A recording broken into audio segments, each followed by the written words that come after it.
Kami di Kompas TV di program khusus Mengawal Suara Rakyat.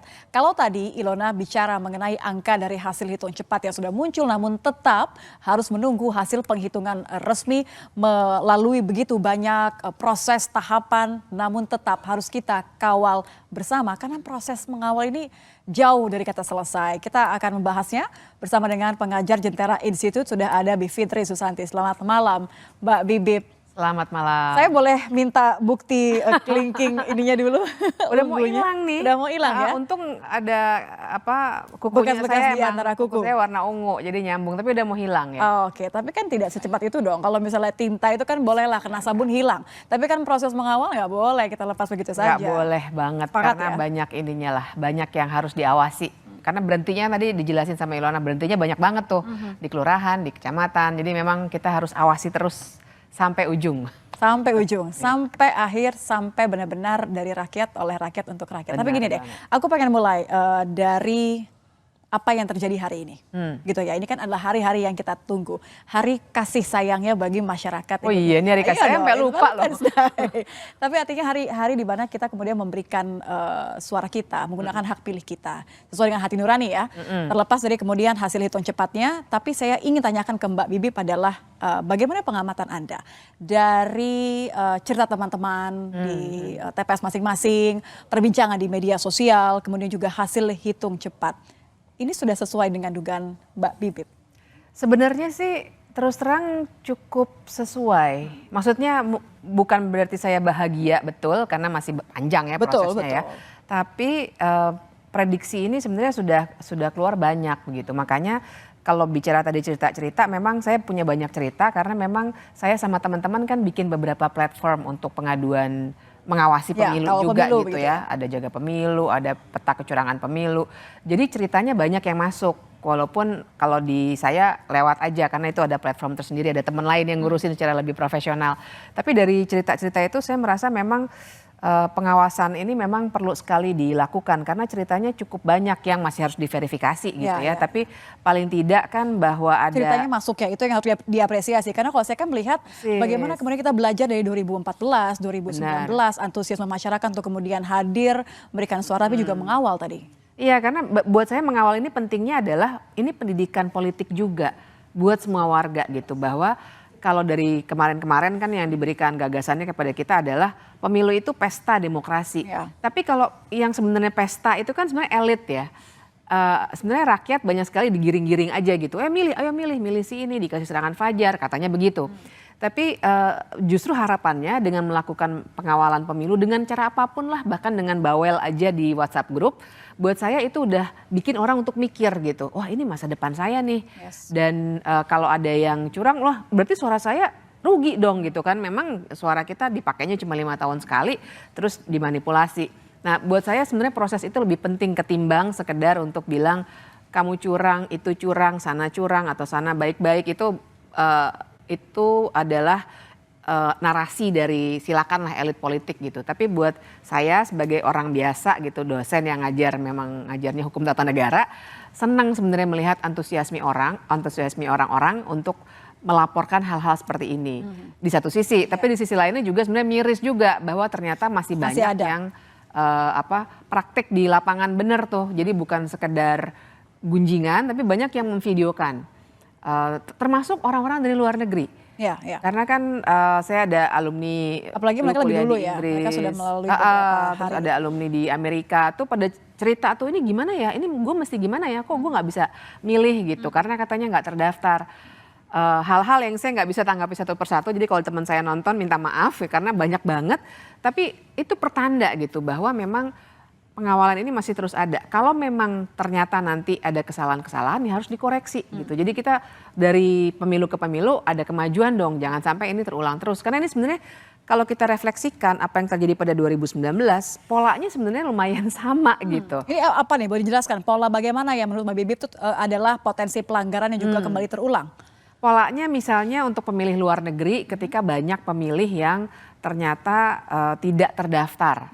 Yang kalau kita pikirkan ini persiapannya lama gitu ya. Jadi misalnya ada Ini kita bicara ideal ya sebenarnya ya.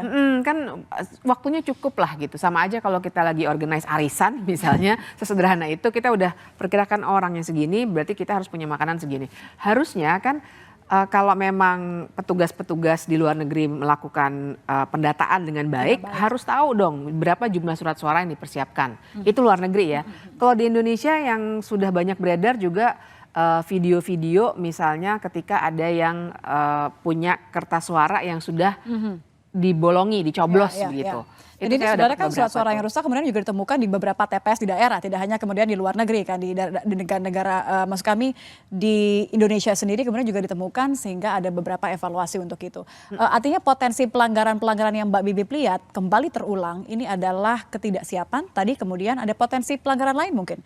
Karena kita bicara panjang di sini kan, pengawasan sampai MK, aduh saya jadi ingat 2019 ini. Iya, sebenarnya sih hal seperti itu dimungkinkan, lebih dimungkinkan ketika ada pelanggaran yang kalau dalam bahasanya Mahkamah Konstitusi itu terstruktur, sistematis dan masif, terutama terstruktur dan sistematisnya.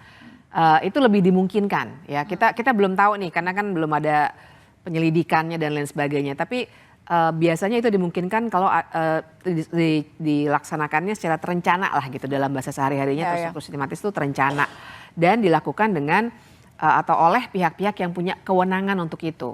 Nah ini sebenarnya yang menimbulkan banyak kekhawatiran belakangan ini karena sudah ada kecenderungan-kecenderungan kan, misalnya bahwa KPU itu memang sudah diberikan sanksi etik oleh Dewan Kehormatan Penyelenggara Pemilu, udah 3 kali loh sebenarnya ketua KPU-nya. Itu kan jadi penanda bahwa ada hal-hal yang harusnya dibereskan dalam hal penyelenggaraan pemilu, karena yang menyelenggarakan pemilu sampai distribusi kertas suara sampai rekapitulasi ini kan KPU.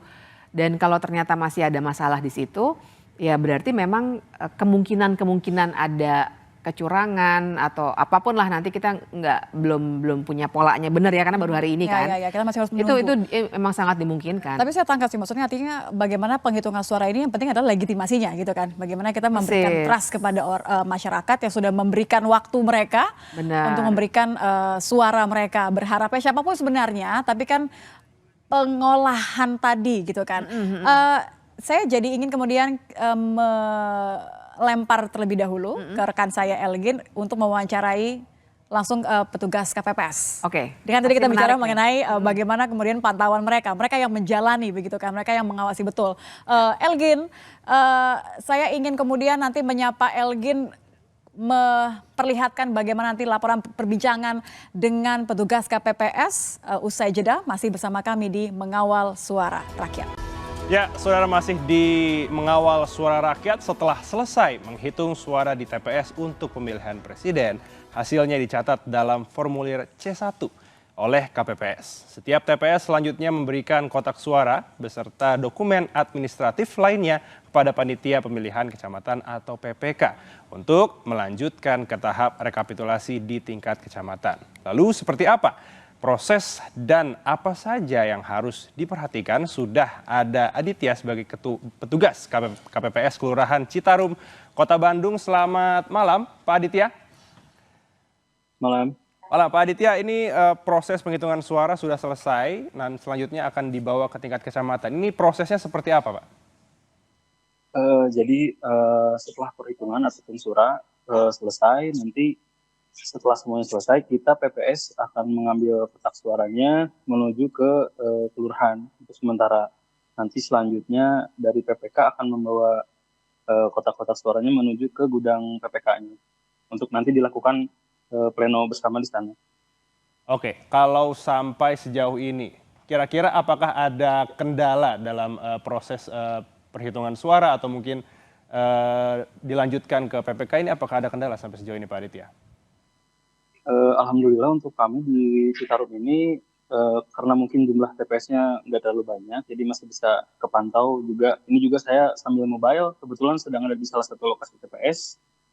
Jadi untuk aman sih untuk di Citarum, alhamdulillah. Untuk di Citarum aman. Baik. Kalau misalnya terkait dengan membawa hasil dari perhitungan suara ini menuju ke PPK, kira-kira apakah ada pengamanan khusus, Pak Aditya? akan ada pengamanan khusus dari kepolisian dan tentara. Itu juga berlaku pada saat pendistribusian ke tiap TPS juga kita dikawal selalu oleh kepolisian dan tentara. Oke, berarti kalau misalnya ditarik garis besar, berarti selama proses penghitungan suara ini betul dijaga oleh pihak kepolisian dan juga TNI? Betul, betul. Mereka berjaga di luar gudang. Kunci gudang tetap ada di kami, di PPS. Jadi nggak bisa ada akses masuk, jadi tetap berjaga di luar gudang. Oke, nah Pak Aditya, kalau misalnya tadi kita bicara mengenai pengamanan yang dilakukan oleh kepolisian dan juga dari pihak TNI. Kalau Pak Aditya sendiri melihat dari pihak masyarakat sendiri, apakah antusias juga menjaga suara-suara mereka yang sudah mereka pilih? Antusias sekali kalau di Citarum, alhamdulillah, walaupun... Halo? Pak Aditya, apakah ada suaranya? Mas Adit, suaranya apakah suara saya bakal terdengar? Boleh dibuka? Oke. Pak Aditya, boleh dilanjutkan tadi bagaimana antusiasme dari masyarakat di Citarum? Antusias, alhamdulillah cukup baik.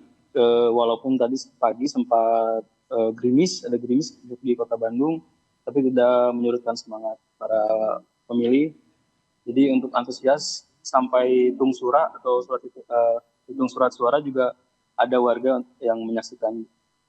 Oke, Pak Aditya, kita juga ingin mengetahui mungkin terkait dengan ini terakhir, Pak Aditya, terkait dengan petugas KPPS di sana, apakah sampai sejauh ini masih sehat semua kan, Pak? Tidak ada yang terkena kendala penyakit?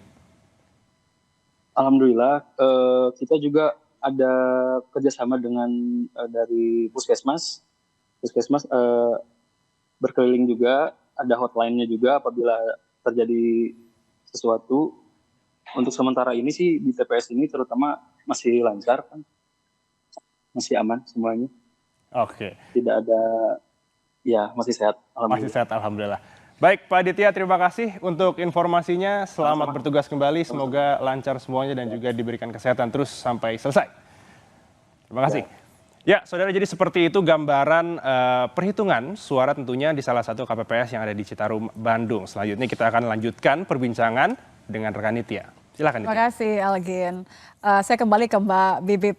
Satu sisi saya senang melihat bahwa petugas KPPS dan juga masyarakat ya ini, kita lihat ini baru di Bandung saja. Tapi yang lain juga saya yakin seperti Mbak Bibip katakan tadi bahwa kita siap mengawal sampai akhir. Bagaimanapun juga ini kan adalah kontestasi, gitu kan. Tentu tudingan-tudingan kecurangan, tudingan-tudingan kemudian potensi-potensi pelanggaran juga ini mau tidak mau kan ya kita berkaca dari yang lalu ya. Akan muncul mungkin tidak sekarang tapi nanti. Bagaimana kita harus menyikapi potensi-potensi ini agar tidak tereskalasi menjadi demonstrasi berujung ricuh misalnya seperti 2019. Ya yang pasti kan tadi juga pas saya kesini di jalan tuh masih banyak tuh orang-orang yang masih menghitung. Jadi antusiasmenya kelihatan begitu ya. Dan justru buat saya adegan di mana saya melihat orang-orang masih menghitung di pinggir jalan tuh menandakan bahwa barangkali itulah caranya, paling tidak kita menggunakan saluran-saluran yang sudah tersedia dulu. Jadi dengan tadi ya misalnya ngawasin penghitungan. Jadi kan sebenarnya makanya juga teman-teman masyarakat sipil bikin kawal pemilu, bikin segala macam jaga pemilu itu justru mendorong itu sebenarnya. Supaya kalau memang melihat kecurangan daripada cuma disalurkan ke WhatsApp grup keluarga atau grup sekolah, mendingan nggak terverifikasi, mendingan dikasih ke kami karena kan banyak seperti jaga pemilu misalnya itu memang tersertifikasi Bawaslu gitu. Artinya kalau memang ada pengaduan-pengaduan yang masuk akan diproses sesuai dengan undang-undang pemilu. Dan jadinya nanti kita akan tahu apa diproses atau tidak dan seterusnya. Tapi memang begini, kan sekarang ada skeptisisme yang juga tinggi terhadap Bawaslu. Terhadap itu biasanya yang kami sarankan adalah tetap kumpulkan. Karena apapun yang kita udah punya itu data bagaimanapun. Jadi nanti kalau misalnya makanya teman-teman udah bikin ada istilahnya peta kecurangan, kita bisa memetakan juga, kita bisa mendapatkan gambaran utuh. Terlepas dari nanti Bawaslu akan bilang ini pelanggaran, ini bukan dan seterusnya. Dipilah begitu ya. Karena memang technicalities-nya banyak banget. Teknikalitas yang saya maksud itu, kalau lihat undang-undang pemilu, kemudian ada peraturan KPU-nya, itu sangat namanya norma hukum ya, itu biasanya sangat penuh unsur gitu. Biasanya yang harus dipenuhi semua unsur, katakanlah begini misalnya, ada orang membagi-bagikan ini ya, botol seperti di depan kita ini, teh botol sosro, ke semua orang. Misalnya ada yang bilang, wah ini karena mendorong untuk memilih calon X gitu misalnya. Tapi Bawaslu, kalau lihat pasalnya, dia akan cek dulu, bener nggak waktu saya bagi-bagiin teh botol sosro itu, saya lagi pakai kostum dari si calon itu. Dan kedua, apakah saya adalah tim kampanye dari si paslon itu. Ya. Kalau enggak, meskipun kita bisa lihat secara kasat mata, sebenarnya saya lagi berusaha membuat orang memilih si calon X, mungkin saya nggak akan kena oleh Bawaslu. Jadi memang banyak sekali teknis dalam norma hukum kita yang mungkin akan membuat kesulitan juga bagi Bawaslu, karena skeptisisme itu satu hal. Tapi kesulitan juga ada di tingkatan teknis perundang-undangannya, karena memang masih banyak bolongnya gitulah ya undang-undang pemilu itu. Nggak bisa dihindari, nggak semua kemudian yang kita duga sebagai kecurangan adalah kecurangan menurut undang-undang. Ya, tapi sekali lagi, bagi kami yang penting kumpulin dulu aja. Jadi kita punya energinya dulu untuk disalurkan begitu ya, supaya tidak meledaknya dengan cara yang juga kita nggak kepingin lihat juga gitu. Paling tidak semua merasa berpartisipasi dan tahu bahwa apa yang dia lakukan nggak akan sia-sia, meskipun nanti Bawaslu bilang, oh itu bukan kecurangan karena tidak memenuhi pasal ini misalnya begitu ya. Paling tidak kita punya kecenderungan, punya gambaran yang akan bisa membantu kita untuk menganalisis. Ini sebenarnya pemilunya bisa kita nanti namai legitimate atau tidak. Dan apakah dugaan pelanggaran itu kemudian nanti bisa kita rumuskan jadi sesuatu yang lebih jelas di pemilu ke depannya. Di mana bolongnya. Nah itu kan untuk perbaikan-perbaikan ke depan lah gitu. Tapi menarik kalau Anda mengatakan supaya kita menangani ini dengan kesadaran penuh begitu kan ya. Semua bukti tetaplah diberikan supaya nanti tidak tereskalasi dengan besar, tidak kemudian menumpuk, meledak di saat yang tidak tepat. Anda punya kekhawatiran juga bahwa itu akan terjadi. Ini kan situasi yang kemudian berbeda ya. Ini situasi yang kemudian agak spesial gitu kalau kita katakan. Benar, nah itulah kekhawatiran itu pasti ada ya. Tapi kalau buat saya memang jadi masalah karena pemilu ini spesial dalam hal kita bandinginnya memang tidak bisa ke 2019 saja misalnya. Jangan lupa ini ada 3 pasang, bukan cuma 2 seperti 2019. Dan satu lagi yang paling penting adalah ada masalah dari awal yang bikin sebenarnya warga ini juga punya pertanyaan yang besar. Masalah dari awal yang saya maksud adalah misalnya bagaimana hukum itu dibengkokkan di Mahkamah Konstitusi untuk mengizinkan orang yang sebenarnya masih debatable untuk bisa ikut pemilu. Ya. Jadi memang ada ingatan pasti, ada memori di kita semua, bahkan hari ini ketika nyoblos bahwa ini ada yang salah nih sebenarnya pemilu dari awal. Jadi energi kegundahan, mungkin bagi sebagian kemarahan gitu ya, itu sudah ada. Dan harapannya teralokasi dengan benar dengan cara tadi. Iya, dan bahwa kemudian tadi saya lihat saya sudah ungkapkan bahwa kalau situasinya adalah memang ada nepotisme, jadi kan dalam dunia hukum tata negara memang dikenal tuh nepotisme dalam politik itu nggak boleh karena orang yang punya kekuasaan akan bisa menyalahgunakan kekuasaannya untuk kepentingan kerabatnya. Nah yang terjadi di pemilu ini kan belum pernah ada dalam pemilu sebelumnya. Kita tahu persis lah gitu ya, dan ini yang menyebabkan letupan-letupan kemarahan itu suatu saat nanti bisa saja menjadi letupan yang lebih besar gitu. Dan sekarang makanya caranya adalah salah satunya dengan memastikan bahwa kalaupun dugaan-dugaan kecurangan itu ada, kita koleksi dulu dan kita perlakukan sebagai dugaan, diproses secara hukum ya, tapi juga kita kumpulkan untuk menggambarkan kecenderungan-kecenderungan dugaan kecurangan pemilu itu supaya kita punya analisis yang kuat lah. Ini sebenarnya pemerintahan yang akan datang ini legitimasinya sebesar atau sekecil apa. Tetap perlu karena ini demokrasi gitu. Kita nggak bisa aduh pokoknya asal jalan rusuh kita udah tutup mata aja deh kalau ada yang curang. Menurut saya nggak bisa juga. Nanti kita negaranya nggak akan bisa maju-maju jadi demokrasi yang substantif gitu. Sepakat. Menjaga meskipun tidak ada yang menginginkan keributan, tidak ada yang menginginkan kerusuhan.